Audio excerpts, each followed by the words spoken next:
एक strong view रखती थी इस पर, इस इशू पे, Thank लेकिन you. वो अभी Thank you. मसरूफ है। Thank you, वो जलील join भाई.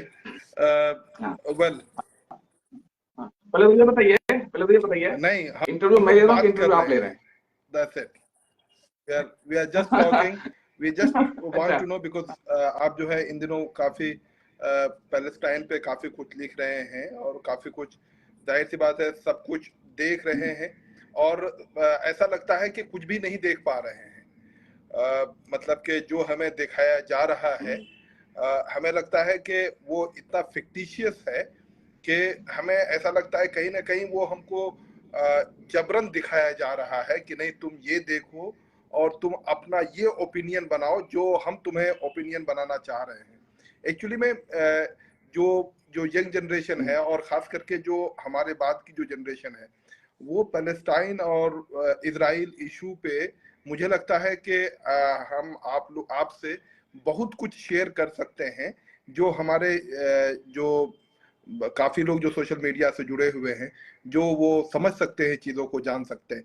तो सबसे पहले जलील भाई, हम ये जानना चाहते हैं कि जो पैलेस्टाइन का जो मसला है, ये जाहिर सी बात है 1948 से पहले जो एक कंट्री ही नहीं था और वहां पे पैलेस्टाइन ऑलरेडी वहां पे एग्जिस्ट कर रहा था, तो रफ्ते रफ्ते पैलेस्टाइन खत्म हो रहा है और इजराइल एक नया मुल्क बन करके वहां पे छा गया है. इसके बारे में जरा हम लोगों को बताइए कि क्या है एक्चुअली में. देखिए, ये कहना मेरे ख्याल में सही नहीं होगा कि इजराइल था ही नहीं, है ना? क्योंकि अगर आप हिस्ट्री में जाएंगे तो फिर बहुत लंबी हिस्ट्री चलेगी. अगर हिस्ट्री में हम जाएं तो वो और इस्माइल इस्लाम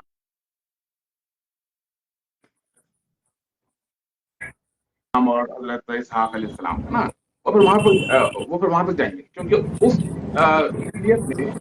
पीरियड में तो वो थे यहूदी, वहां भी थे, अरब में भी थे. अगर यहूदियों की बात करें कि जैसे उन लोगों का मूवमेंट ही पूरा ये है कि उनका एक अपना होमलैंड होना चाहिए, है ना? तो ये बोल के कोई फायदा,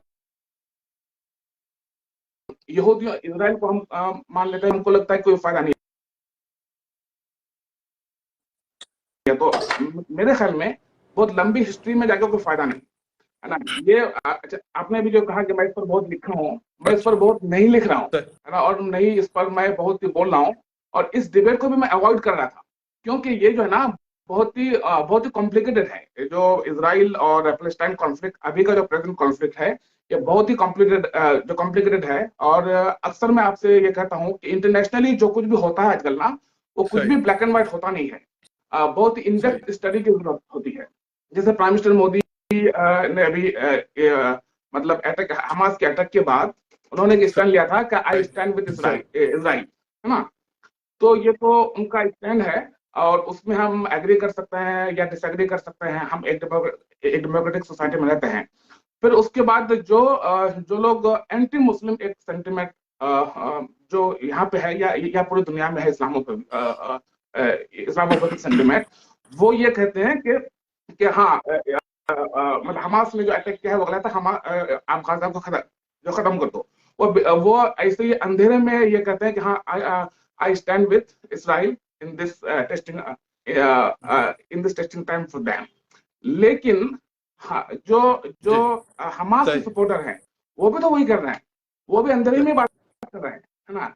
instead of going into the facts and figures कि सही क्या और गलत क्या है, जैसे एक एंटी पैलेस्टाइन जो एक सेंटिमेंट है, मतलब कहीं भी यहाँ या पूरी दुनिया में, वो धड़ल्ले से इजराइल का साथ दे रहे हैं, लेकिन हमारे लोग भी धड़ल्ले से जो पैलेस्टाइन का साथ दे रहे हैं. नहीं, ये नहीं होना चाहिए, क्योंकि ये इस्लाम नहीं है. हमें ये होना चाहिए कि आई स्टैंड विद जस्टिस. अगर सिविलियन में से इजराइल की तरफ से भी अगर सिविलियंस मारे जा रहे हैं या पैलेस्टाइन में भी सिविलियंस मारे जा रहे हैं, नहीं, एक दोनों के खिलाफ हमारी आवाज होनी चाहिए. एक जलील भाई, तो यहाँ पे एक बात आती है कि जिस तरह से हम लोग कहते हैं कि भाई पैलेस्टाइन के लोग जो है इजराइल के सिविलियंस को मार रहे हैं, और जाहिर सी बात है सिविलियंस को मारने के लिए कोई भी इंसेन सोसाइटी जो है जस्टिफाई नहीं कर सकती है ना. that point is taken. लेकिन जो है, क्या कोई सिविल सोसाइटी, दुनिया की कोई सिविल सोसाइटी किसी की जमीन छीन के वहां पे घर बसा के रहे, बंदूक और आर्म्स लेकर के रहे, और वो फौजी ट्रेनिंग लेकर के रहे कि हम जो है तुम्हारी जमीन पे जबरन रहेंगे, तुम कुछ नहीं कर सकते। तो यहाँ पे मुझे लगता है कि एक जो सिविल सोसाइटी जो हम लोग जानते हैं कि मतलब कि हम शायद सिविल सोसाइटी को इस तरह से भी डिफाइन कर सकते हैं कि the society that is armless, जिसको जो है मतलब कि एक सिविल सोसाइटी है, एक जाहिर सी बात है जो वर्दी में सोसाइटी है, तो वो जो सोसाइटी जो पैलेस्टाइन की जमीन छीन के बैठी है, तो वो तो आर्म्स के साथ बैठी है, तो क्या वो आर्म सिविल सोसाइटी है? देखिए, जैसे अभी मैंने हमारे प्राइम मिनिस्टर की स्टैंड की बात कही है ना, मैं पर्सनली उसको एक डिप्लोमेटिकली एक सही स्टैंड नहीं मानता हूँ। बहुत ही डिप्लोमेटिक स्टैंड होना चाहिए था, क्योंकि अगर वो वहां के बारे में ये बोल रहे हैं कि हम इसराइल के साथ हैं, because Israel is, I mean, in general perception, those who favour Palestine cause, वो कहते हैं कि इसराइलीज ऑक्यूपेंट हैं, है ना। तो इस हिसाब से, क्योंकि हमारा भी पाकिस्तान ऑक्युपाइड कश्मीर है, that is integral part of India, चाहे उसको हम हासिल कर सके या ना कर सके, वो हमारा इंटीग्रल पार्ट है। तो वहां पर हमारी आइडियोलॉजी कमजोर हो जाएगी अगर हम इसराइल का साथ दें, है ना। मैं एक इसमें एक मैं डिप्लोमेसी की बात कर रहा हूँ। लेकिन आप जो ये कह रहे हैं कि आपने क्या कहा कि वो ऑक्युपेंट, अच्छा हाँ, वो जो मतलब पैलेस्टाइन की जमीन है उस पर ऑक्युपाई किया है। देखिए, इस लड़ाई को लड़ने के लिए ये मैं पर्सनली ये मानता हूँ कि हमास का जो अटैक है, उस अटैक को मैं डिप्लोमेटिक अटैक नहीं मानता हूँ। मैं उसको मतलब ऐसे ही अटैक नहीं होता है, क्योंकि अभी इतने लोगों के लाइफ्स को रिस्क में आपने डाल दिया। अटैक करने के लिए आपको एक राय अम्मा हमवार करना पड़ता है पहले। अब जो उसके जो नेबरिंग कंट्रीज है, लेबनान, जॉर्डन, उनकी बात तो आप जाने दीजिए, इजिप्ट की बात तो आप जाने दीजिए। खुद पैलेस्टाइन के अंदर जो मतलब वहां की गवर्नमेंट है, क्योंकि स्टेट नहीं मानते लेकिन एक गवर्नमेंट तो वहां पर है, अटैक के बाद बाकी लोग कंडम करें या नहीं करें, खुद पैलेस्टाइन गवर्नमेंट नहीं, ये बात बिल्कुल, उसको कंडम ये कर रही बात है। तो इसका मतलब आप एक नहीं है। यही हाल मैं इंडिया के बारे में भी कहता हूँ। जैसे हम बार बार आवाज उठाते हैं कि मतलब अक्सर मुसलमान आवाज उठाते हैं कि हमें हमको राइट्स नहीं मिल रहे हैं, हमको हकूक नहीं मिल रहे हैं। लेकिन हमारे यहाँ पर फिरकों में जो लोग बैठे हैं, कि हम लोग अपने एक दूसरे फिरकों को हक दे रहे हैं। अगर एक कहीं पर किसी चेयर नहीं में मैं एक बरेलवी बैठा है तो वो अहले हदीस को हक नहीं दे रहा है, कोई अहले हदीस बैठा है तो उसको हक नहीं दे रहा। मैं ये कह रहा हूँ कि आपके अंदर इत्तेहाद नहीं है। पहले तो आप अपने अपने अंदर पहले इत्तेहाद कायम कर दे। आप हमास ने फतह और जो मतलब पैलेस्टाइन लिबरेशन अथॉरिटी है, इन लोगों के साथ पहले एक हम आहंगी कायम नहीं की। जो उसकी नेबरिंग जो कंट्रीज हैं, जो इस कॉज के स्टेक होल्डर्स हो सकते थे, उन लोगों से या उन पावर से उन्होंने कोई मतलब एक राय कायम नहीं नहीं किया, मुझे और लगता है जाके इसे मुझे अटैक कर लगता दिया। है कि अटैक को सिविलियंस पे मुझे किया, लगता है कि मिलिट्री यहाँ पे पे किया, ये एक अलग बात और है। पॉइंट पे आप रोशनी डालें तो ज्यादा अच्छा रहेगा कि देखिए वहां पे जो कॉन्फ्लिक्ट है वो हमास है या और भी रेसिस्टेंट ऑर्गेनाइजेशंस हैं, तो ऑलरेडी आप जब किसी की जमीन पे कब्जा कर लेते हैं तो यूएनओ का बहुत ही फर्म स्टैंड है कि भाई आपको रेसिस्ट करने की पूरी इजाजत है ना। अब देखिए कि जो ऑपरेसर्स हैं उन्होंने जो है उस पूरे पैलेस्टाइन के लोगों को अलग अलग खित्ते में बांट दिया है। आप देख सकते हैं कि जो जो गजा पट्टी है जहाँ पे लड़ाई हो रही है, उसका समझ जाइए कि पूरी दुनिया से कोई लिंक ही नहीं है। वो एक तरह से इजराइल के अंदर ही में एक पार्ट है, हम ये कह सकते हैं, क्योंकि इजराइली सब कुछ वहां पे कंट्रोल करता है। तो अब जो है जाहिर सी बात है, अब उनको पासपोर्ट नहीं दे रहे हैं, आप उनको फ्री मूवमेंट नहीं दे रहे हैं कि वो बाहर की दुनिया से कोई राब्ता कायम कर सकें। तो अब ऐसे में जब आप उसको, अच्छा दूसरी बात ये कि आप उनको पहली बार नहीं मार रहे हैं अभी, तो क्योंकि आप बड़े पैमाने पे मार रहे हैं, आपने कम टाइम पे 10 दिन में 5,000 लोगों को मार दिया है, इसलिए ये खबर बहुत बड़ी खबर हो गई है। लेकिन पिछले कई मैं सालों मैं से, आई एम तो मैं जस्ट एग्जैक्टली फिनिशिंग, मुझे एक ये बात बात आपको जवाब कह रहा दीजिए कि पिछले कई सालों से फलस्तीन के लोगों को मारा जा रहा है, वो खबर ही नहीं बन रही थी।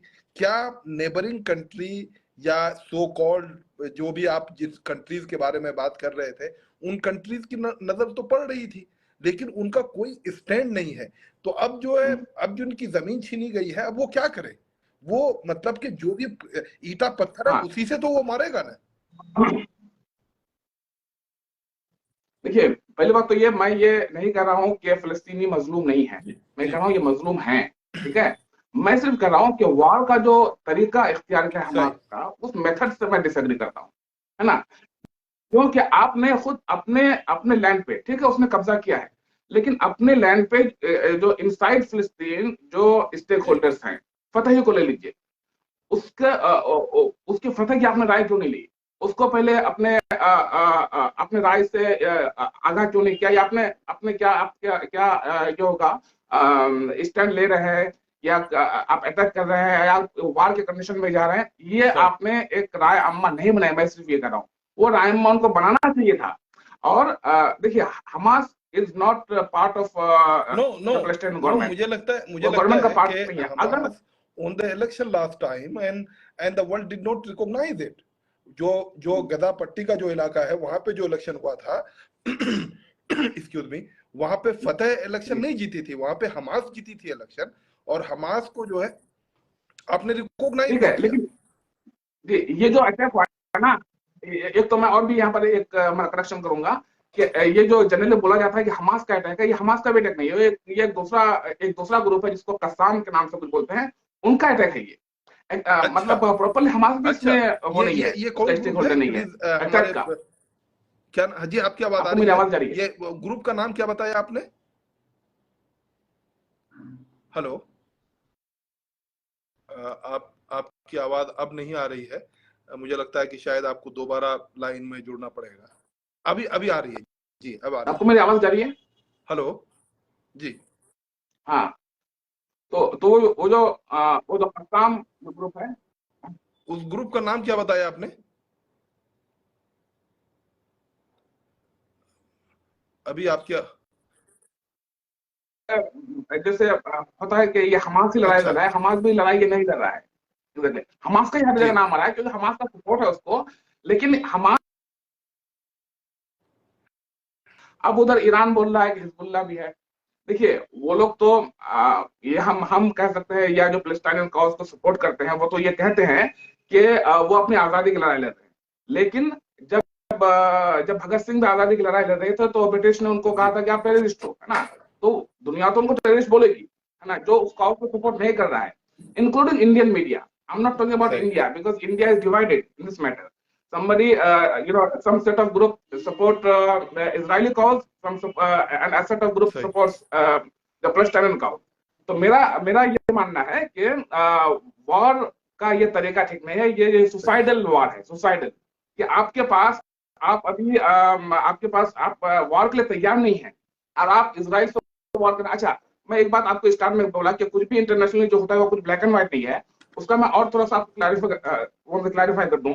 हमारे जो सोशल मीडिया में जो पोस्ट लिखने वाले हैं, जिनको इल इन्फॉर्म्ड पोस्ट होते हैं, वो ये कहते हैं कि हाँ, मोसाद की तो औकात बता दी इसने, है ना। अमूमन कहते हैं लोग कि नहीं, मोसाद का जो अपने इंटेलिजेंस पे जो बहुत गुरूर था, वो उनका इंटेलिजेंस फेल हो गया। क्या ये आपको सही लगता है? हमको इसमें कोई ज्यादा लॉजिक इसमें नहीं नजर आ रहा है कि मोसाद का इंटेलिजेंस फेल हो गया। ये भी तो एक आर्गुमेंट ये भी है कि खुद इजराइल इस वार को थोपा है हमास के जरिए। काउंटर नैरेटिव, ये भी एक नैरेटिव है, सही, कि उनका इंटेलिजेंस बिल्कुल, हाँ, ये नैरेटिव है कि उनका इंटेलिजेंस बिल्कुल फेल नहीं हुआ है, हमास को इन लोगों ने तैयार किया है।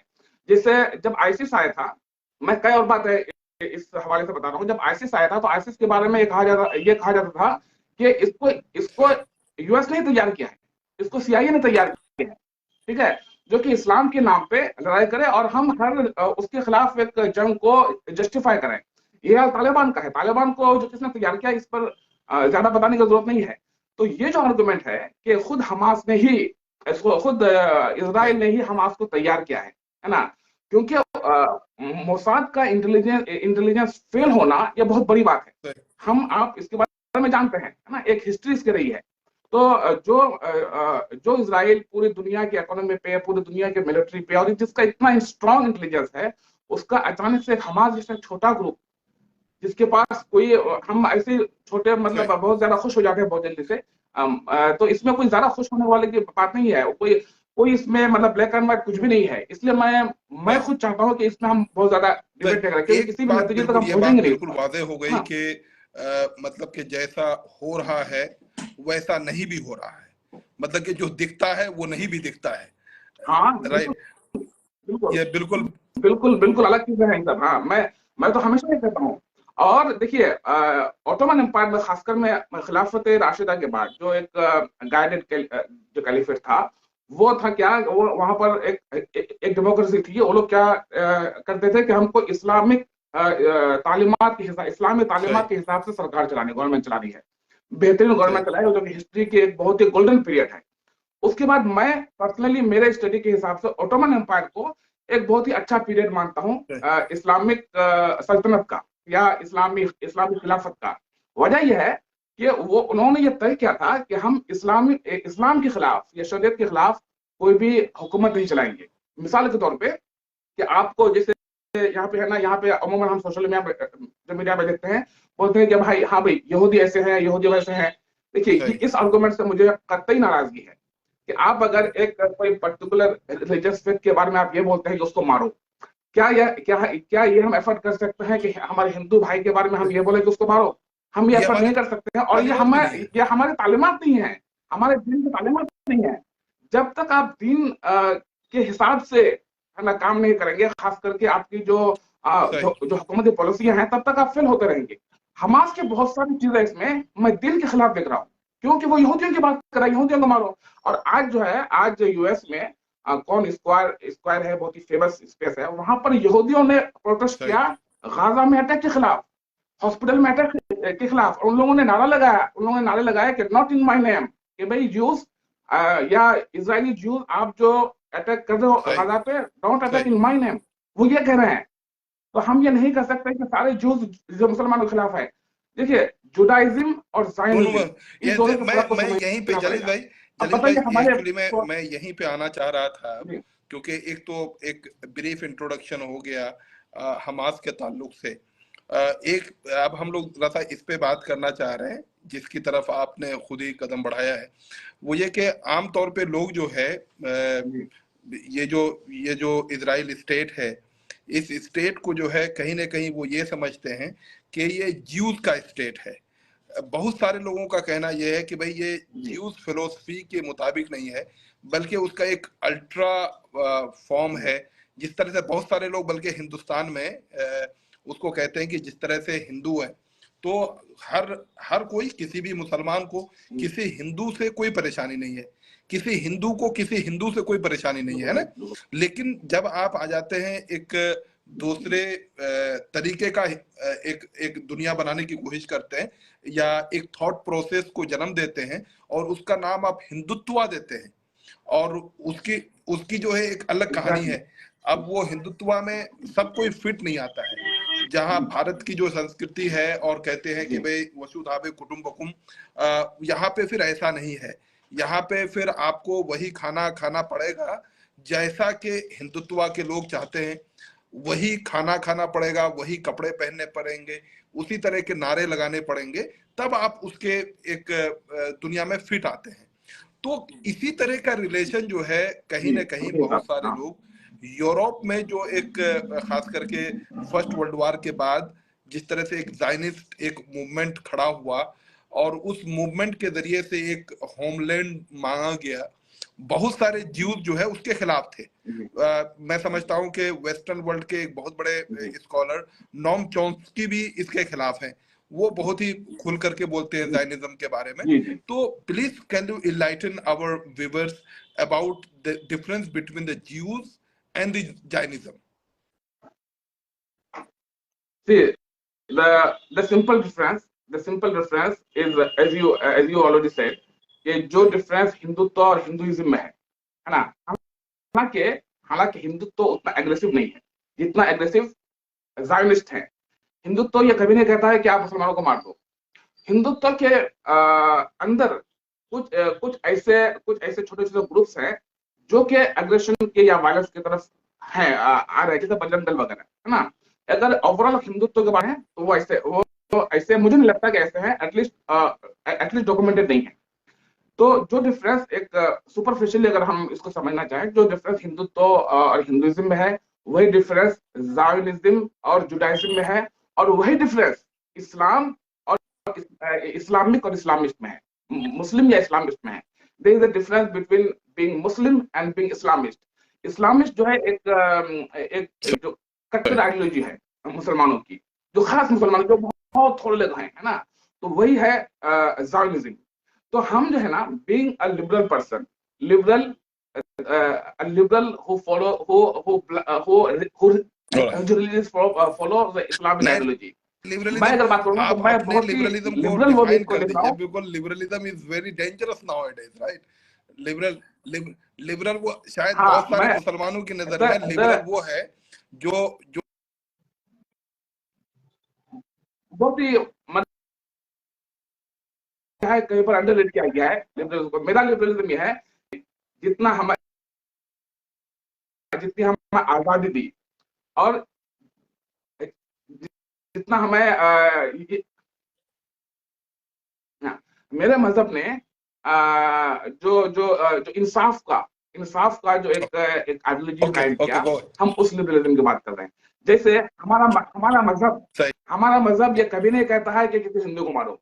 हमारा सही मजहब ये कभी नहीं कहता है कि आप यहूदी को मारो, ठीक है। हमारा मजहब ये कहे अगर कोई तुम पर अटैक करे तो तुम डिफेंड कर सकते हो। और इंटरेस्टिंग बात आपको ये बता रहा हूँ कि वो अटैक करने वाला सही अगर मुसलमान भी हो तो उसको भी डिफेंड कर सकते हो। भाई हजरत इमाम हुसैन ने जो जंग किया जिसमें वो शहीद हुए, वो उनके खानदान, वो किसी काफिर से या किसी हिंदू से या किसी यहूदी से जंग नहीं किए थे। वो उन लोगों से सही जंग किए थे जो अपने आप को मुसलमान कह रहे थे। तो हमारा जो पैरामीटर है, हमारा सही पैरामीटर जंग का रिलीजन नहीं है।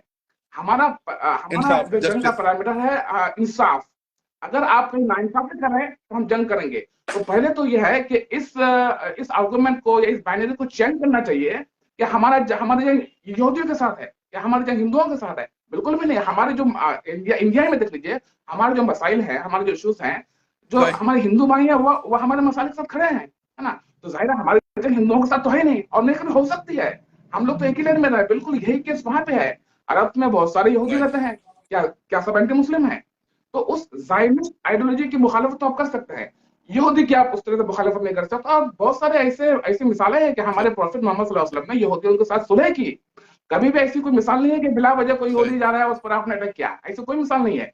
तो हमें वो उस इस्लाम के मुताबिक हमको वॉर में जाना चाहिए, जिस तरह के खुलफा राशिदीन जो गाइडेड कैलिफेट थे, जो कैलिफ थे वो लोग, और खास करके ऑटोमन एम्पायर ने जो एक अदल का, एक इंसाफ का जो निजाम कायम किया, वो इंसाफ का निजाम आप जब तक कायम नहीं करेंगे तो ये कुछ नहीं होने वाला है। सही आपका आप जंग जीतेंगे नहीं।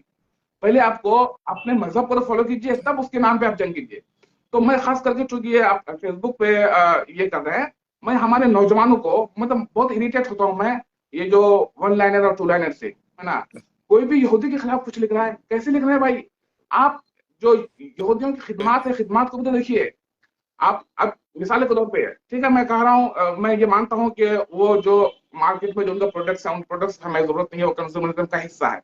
चैट जीपीटी ओन बाय ए जियो, हमें चैट जीपीटी की जरूरत नहीं है, लेकिन सही हम उसको खरीद तो रहे हैं। और इतने लोग खरीद लेंगे कि हम उस पर मजबूर, मजबूर हुए हमें उसका उसका परचेस करना हमारी मजबूर हो जाएगी। तो इस तरह पूरी दुनिया की इकोनॉमी में, पूरी दुनिया की टेक्नोलॉजी सही में उनका बहुत बड़ा रोल है। उनके रोल को आप एक्सेप्ट कीजिए। और प्लीज, मैं ये हमेशा कहता हूँ कि इसराइल और फिलिस्तीन, इस कॉन्फ्लिक्ट को आप मुस्लिम और सही ज्यूज का आइए कॉन्फ्लिक्ट तो आइए बिल्कुल न बनाएं। एक बिल्कुल इसको बिल्कुल पाकिस्तान इसराइल का कॉन्फ्लिक्ट रखें। अच्छा, मैं एक बात पूछता हूँ, ठीक है, मैं भी कुछ पूछ लूँ। आपकी नजर में देखिए ये जंग क्या मैं है? तो बिल्कुल आपके एक आप रीजनल कॉन्फ्लिक्ट है। बिल्कुल ये पहली बात तो ये कि ये जी जी, इस्लाम और ज्यूइज्म की लड़ाई नहीं है, ये मैं from the very bottom of my heart ये मैं एग्जैक्टली। समझता हूँ। और ये एक पॉलिटिकल वार थी पहले, और अब जाहिर सी बात है इसकी शुरुआत जो है ब्रिटेन ने की है। ब्रिटेन जिस तरह से फसाद की एक बुनियाद इंडिया और पाकिस्तान में डाल के गए हैं, मुझे लगता है कि उसी तरह से सेंट्रल एशिया में भी जो है, वेस्ट एशिया में भी जो है, इसी तरह की चीजें जो है वो डाल के चले गए हैं। जी जी, तो जाहिर सी बात है ये और मुझे लगता है कि ये वेस्टर्न इंटरेस्ट के लिए बहुत जरूरी था कि कोई एक वहां पे अरब वर्ल्ड को चेक करने के लिए कोई उनके पास एक अपना मुल्क होना चाहिए था। और एक बात मैं समझता हूँ कि हमारे बिल्कुल। व्यूवर्स को बता देना जरूरी है। हम लोग तो ज्यूज जैनिज्म के बारे में पढ़ते हैं, ये एक्चुअली कहीं ना कहीं ये क्रिश्चियन जैनिज्म है। एक ऑर्गेनाइजेशन और भी चली है वहां पे। तो वो लोग चूंकि जी जी बहुत सारे। डेमोक्रेसी लेके आए, और डेमोक्रेसी में खास करके वेस्टर्न डेमोक्रेसी में जो है उनके अपने लोगों के लिए ह्यूमन राइट्स बहुत ज्यादा इम्पोर्टेंस है, अपने लोगों के लिए। मैं यहाँ पे बहुत इस पे हाँ ज्यादा। वो है। जी लेकिन लेकिन जी मैं थोड़ा सा इंटरप्ट जी करूंगा यहाँ पे। मैं थोड़ा सा जी इंटरप्ट करूंगा यहाँ पे। जैसे गाजा का जो एरिया है, गाजा के एरिया में जैसे आपने भी न्यूज वगैरह में सुना होगा कि पानी बंद कर दिया इसराइल ने, इसराइली गवर्नमेंट ने, और जो है मतलब बिजली बंद कर दिया। वो इसराइल के कंट्रोल में था, और वहां पर सब कुछ जो ह्यूमन फैसिलिटीज हैं ना, वो सब नहीं, कुछ दिए जा रहे मैं थे। मुझे लग रहा था इसराइल कि ये तो कर रहा था, मैं यहाँ इसराइल का पे जरा बिल्कुल सा सपोर्ट ऐड नहीं कर रहा करना, हूँ। मतलब कि पैलेस्टीनियंस जो है वहां से खरीद रहे थे, मतलब कि वो तमाम सर्विस। नहीं खरीदे वो सब। और नहीं, यहाँ हम भी अगर एक और वो सिविलियन जो है है तो हम भी गवर्नमेंट से खरीद रहे हैं, पैलेस्टीनियंस को खरीद रहे हैं। जिस रेट में बेच रहे थे, जाहिर सी बात है वो काफी एक्सोर्बिएंट प्राइसेस पे बेच रहे हैं। वो ये भी एक हकीकत है कि एक ठीक है, ठीक है, ठीक है। सही वो हर जगह है, वो हर जगह है। वो हम अपने सही शहर में रहते हैं तो कहीं पर बहुत महंगी बिजली खरीदते हैं, कहीं पर सस्ती वो खरीदते हैं। एक वो एक अलग चीज है। अपार्थाइड खैर, नेशंस के लिए मैं जरूरी हो जाता है, मतलब मेरा जो, if you can take this. हाँ, मेरा जो बहुत ही शॉर्ट में जो जो ये है कि हम जो ये लोगों को, अपने नौजवानों को बताना चाहते हैं कि आप जब उन लोगों से, इंडिया के उन लोगों से जो सोशल मीडिया पे धड़ल्ले से ये लिख रहे हैं कि I stand with Israel, Israel ना, ये जो बोल रहे हैं ना, तो आप भी ये मत लिखिए हवा में कि I stand exactly with Palestine, I stand with justice. क्यों? कि अगर इस वॉर में सिविलियंस मारे जा रहे हैं, चाहे उधर के सिविलियंस हो या इधर के सिविलियंस हो, उसका हमें कंडम करना चाहिए।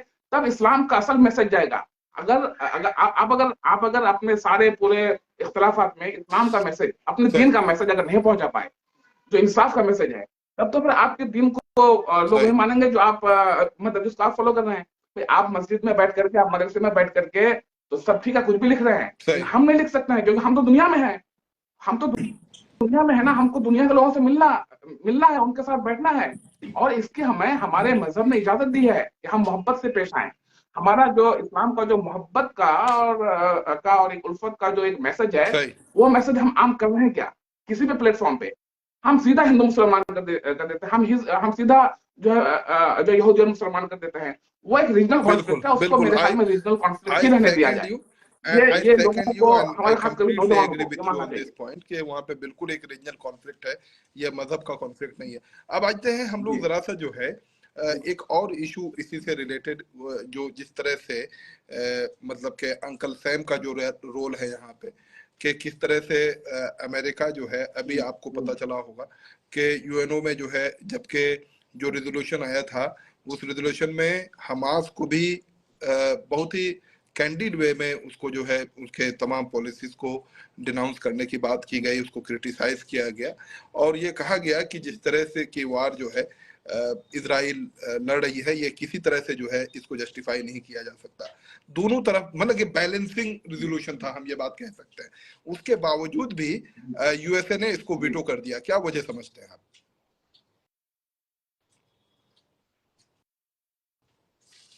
हेलो जी जी जल्दी भाई, आवाज आ रही है आपकी? नहीं आ रही है? हाँ जी, आ रही है। मेरी आवाज जा रही है भैया? मेरी बात समझ जी में आ गई आपको? जी जी हाँ, मैं हाँ ये जी कह हाँ। रहा था, एक बार और रिपीट कि कीजिए, अभी यूएनओ लास्ट वाले पार्ट को में रिपीट जो है कीजिए। कल अमेरिका ने वीटो कर दिया रेजोल्यूशन को, और जिसमें कि हमास को भी क्रिटिसाइज किया गया था, और इसराइल का जो लड़ाई करने का जो तरीका जी है, और उनका जो हॉस्पिटल्स में बमबारी है, जी सिविलियंस पे बमबारी है, मोर देन 50% जो कैजुअलिटीज हैं वो औरत और बच्चे हैं। ये तमाम चीजों के खिलाफ जो है एक स्टैंड था जी। यूएनओ का, और उन्होंने जो है अमेरिका ने इसको वीटो कर दिया है। इसके पीछे जी देखिए, अमेरिका वीटो करने का ये कोई नया सही ये कोई वाकया नहीं। इससे पहले दर्जनों बार इसराइल के मामले में यूएस सही वीटो वीटो करते सही आया है ना, तो ये कोई नई बात नहीं है। यूएस का स्टैंड पहले से क्लियर है कि दे आर विद इसराइल। और अभी जो कल या परसों हॉस्पिटल पे जो अटैक हुआ था, तो जो बाइडेन इसराइल को बोल रहे हैं कि नहीं, हमको लगता है कि ये अटैक आप नहीं किए हैं, सही हमको लगता है कि अटैक आप नहीं किए हैं। वो इसराइल को बोल रहा है। और अब ये भी एक आर्गुमेंट लाया जा रहा है कि नहीं, वो अटैक इसराइल ने नहीं किया है। तो अब ये बोल रहा है क्या वो अटैक ईरान ने किया है, क्या वो अटैक हमास ने खुद किया है, या इसराइल ने किया है, या फिर किसी तीसरा टेररिस्ट ग्रुप ने किया है। अब वो इनकार कर रहा है एक तरह से कि इसराइल बोल रहा है हम अटैक नहीं किए हैं, क्योंकि वहां पर सिविलियंस को मारे हैं, है ना। तो बात यह है कि हम अभी ना हमारे पास मीडिया है। देखिए पूरे दुनिया के मीडिया में देखेंगे, खास करके जिस मीडिया को ये हमारे सब कंटेंट फॉलो करता है, उसमें क्या बात है, उसमें तो आपके सपोर्ट में कुछ नहीं है।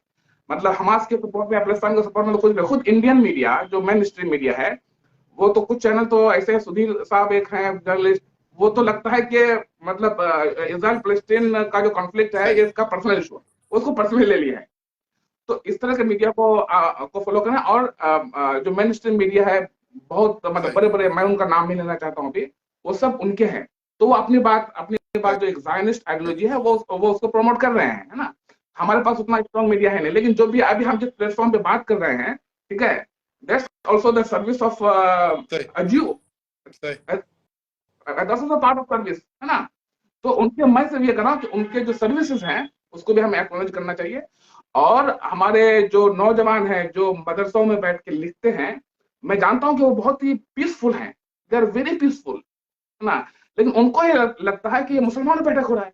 नहीं, वो एक पर्टिकुलर रीजन के पर्टिकुलर लोग हैं, उस पर अटैक हो रहा है ना। नहीं देखिए, बात ये है, मुसलमान तो हम नहीं बात ये है, है मतलब कि इसको मेरे ख्याल से जो है ये मुसलमानों पे अटैक तो है, आप ये मत कहिए, क्योंकि मैं जहां तक समझ रहा हूं कि ये भी तो इस्लामी तालीमात के मुताबिक ही है ना, कि जब आप कहते हैं कि भाई जब किसी मुसलमान पे अटैक हो तो मतलब everyone should feel the pen.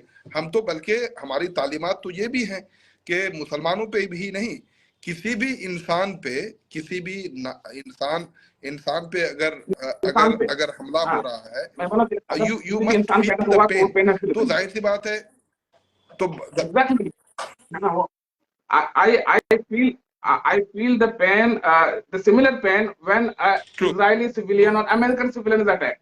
I feel the same pain, है ना. And that's the Islamic message. नहीं ठीक है, That's all बिल्कुल I want बिल्कुल to उससे डिसएग्री तो नहीं कर।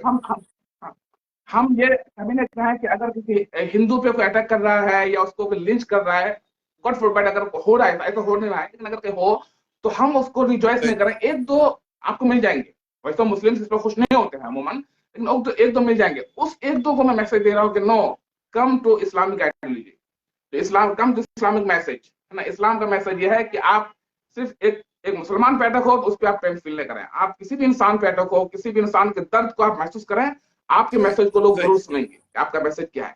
तो इस्लाम का जो एक लिबरल फेस है वो हम बहुत कम शो कर रहे हैं। इस्लाम एक्चुअली मैं लिबरल समझता है, हूँ कि इसको जो है इस तरह से भी देखना चाहिए कि जो कम्युनिटी जो है बार बार अंडर अटैक होती है, तो उनको अपने दर्द से ही निकलने का रास्ता नहीं मिलता है कि वो दूसरे के दर्द के बारे में जरा सा इजहार कर पाए। लेकिन मैं जहां तक समझता हूँ कि ऐसा नहीं है कि जो इंडियन मुस्लिम्स हैं खास करके वो दूसरों के पेन में शरीक नहीं होते हैं, बल्कि वो, अगर हमारे किशनगंज में अगर आप देखें तो यहाँ पे जितनी भी कम्युनिटीज हैं, जाहिर सी बात है उनके तमाम मसाइल हमारे मसाइल से जुड़े हुए हैं, तो वो तो आ रहे हैं। लेकिन चूंकि जाहिर सी बात है अभी आप, मैं सारे मुस्लिम वाले में बोल रहा हूँ, मैं क्या बोल रहा हूँ सिर्फ कि एक दो लोग, देखिए जैसे मैं बहुत ही एक लिबरल सोच रखता हूँ, है ना। उस हद तक की लिबर्टी हम यूज करते हैं जिस हद तक हमारे मजहब ने हमें इजाजत दी है। मैं एक लिबरल सोच सकता हूँ, लेकिन मैं उसमें नहीं लिख रहा हूँ पूरे पूरे पूरे 20 करोड़ या 15 करोड़ मुसलमानों में से जो 2-3 हैं वो कुछ भी लिख रहे हैं, और उसको कोट करके जो हमारे मुखालिफिन है वो बता रहे थे कि हमारे मुसलमान ऐसा सोच रहे हैं। तो नहीं, मैं इन लोगों को कहा कि नो भाई, not in my name. Actually में जो आपने पहले बात कही थी कि चूंकि मीडिया हमारे पास नहीं है, तो अब क्या है कि कौन सी बात बड़ी बात हो जाएगी और कौन सी बात दब के रह जाएगी, एक बहुत बड़ा इशू है। हमारे और आपकी तरह के डिस्कशंस को जाहिर सी बात है उसकी कोई इंपॉर्टेंस नहीं है, है ना। लेकिन अगर वहीं पे कोई आदमी अगर ये बोल दे हमास जिंदाबाद, तो जाहिर सी बात है ये एक बहुत बड़ी खबर बन जाती है। तो ये एक अनफॉर्चुनेट है, ये तो पिक एंड चूज वाला मामला है असल में, कि मीडिया जो है किस चीज को किस तरह से पोर्ट्रे करना चाह रही है। हम एक मर्तबा फिर अपने देखने वालों को बताना चाह रहे हैं कि हमारे साथ जो आज बात कर रहे हैं डॉक्टर जलीस अख्तर नसीरी, ये जेएनयू से इन्होंने रिसर्च किया है और अभी ये अपनी एक ट्रांसलेशन कंपनी चला रहे हैं। जलीस भाई, आपका बहुत बहुत शुक्रिया हमारे साथ बने रहने के लिए। एक बहुत अहम इशू पे जिस पे हमारी बात अधूरी रह गई थी, वो बात हो जाए कि अमेरिका का जो स्टैंड है वीटो करने का, जैसा कि आपने कहा कि हमेशा से जो है वो शुरू के दिनों से वीटो करता आया है, लेकिन फिर पूरी दुनिया में जो है वही हुकूक इंसानी, ह्यूमन राइट्स की दर्ज दे रहा है। हिंदुस्तान को, इंडिया को लिए मतलब के बिग ब्रदर का रोल वही अदा करता है, सऊदी अरब के लिए बिग ब्रदर का रोल वही अदा करता है।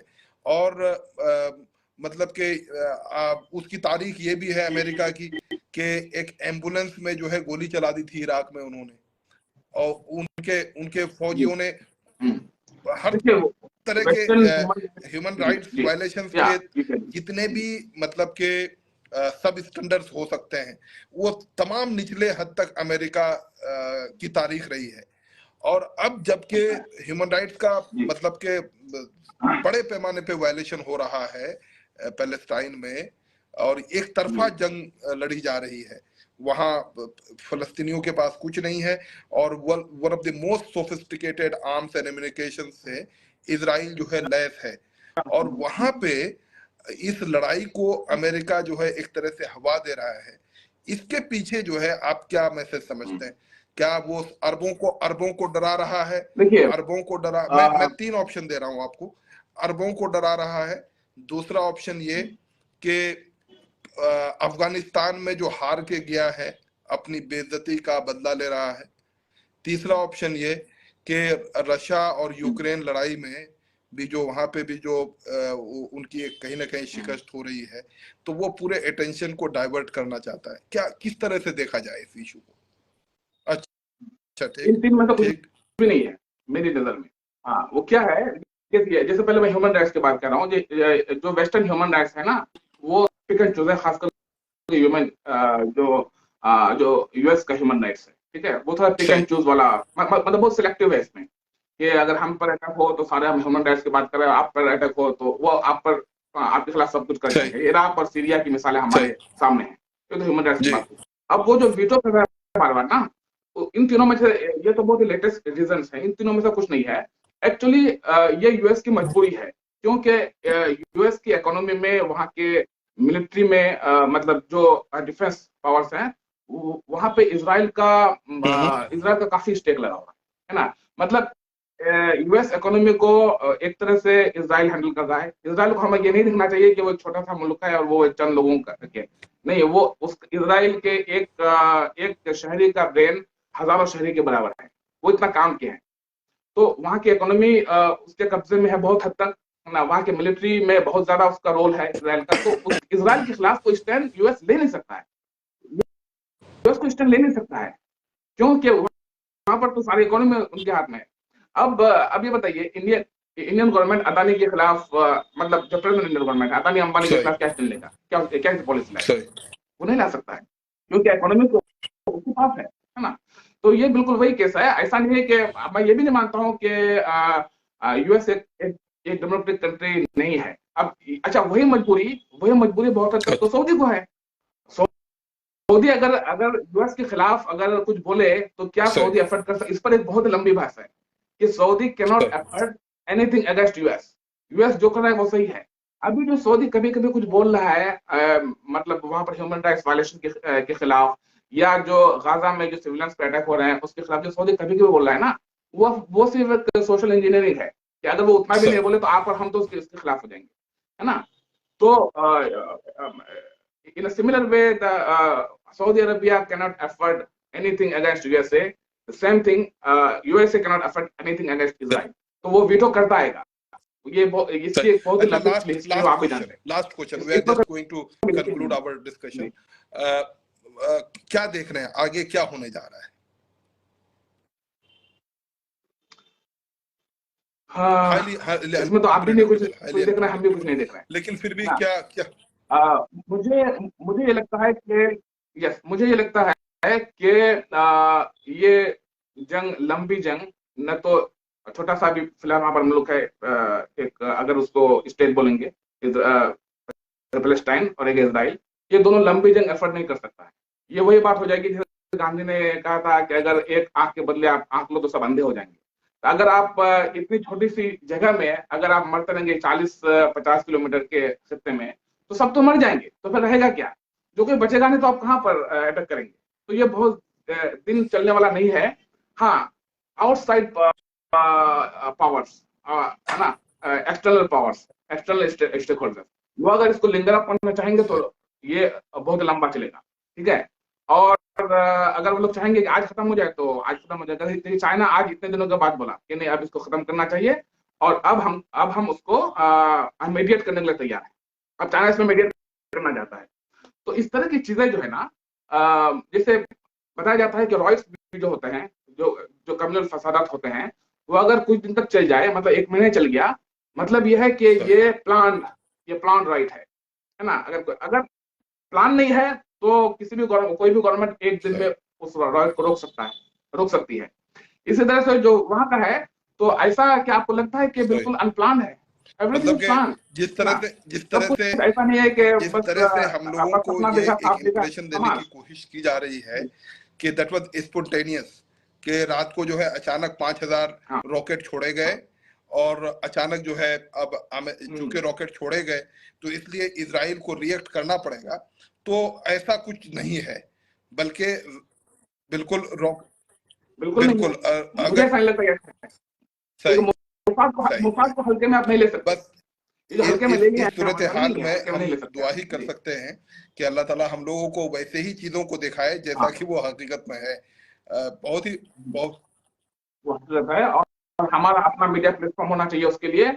और हम अपने नौजवान से लास्ट ये कर रहे हैं कि आप जो इस्लाम का जो एक मैसेज है कि आप जस्टिस के लिए दुआ करें। आप इजराइल के जो सिविलियंस है वो मर रहे हैं, उसके लिए भी आपको दर्द होना चाहिए।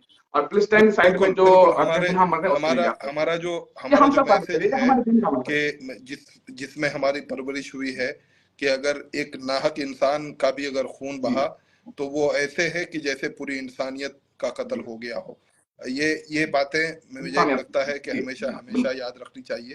So thank you very much Jalees भाई फॉर इनलाइटनिंग अस, और thank you in fact, thank you, because I wanted to know a lot of things from you, I've waited for a week for this discussion.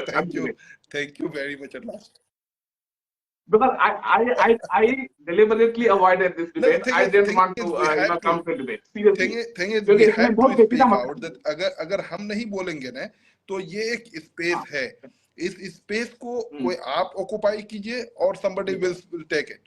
तो हमारे नौजवानों को मुझे उम्मीद है कि हम लोगों के डिस्कशन से बहुत सारी चीजें एक नया नुक्ता नजर मिला होगा।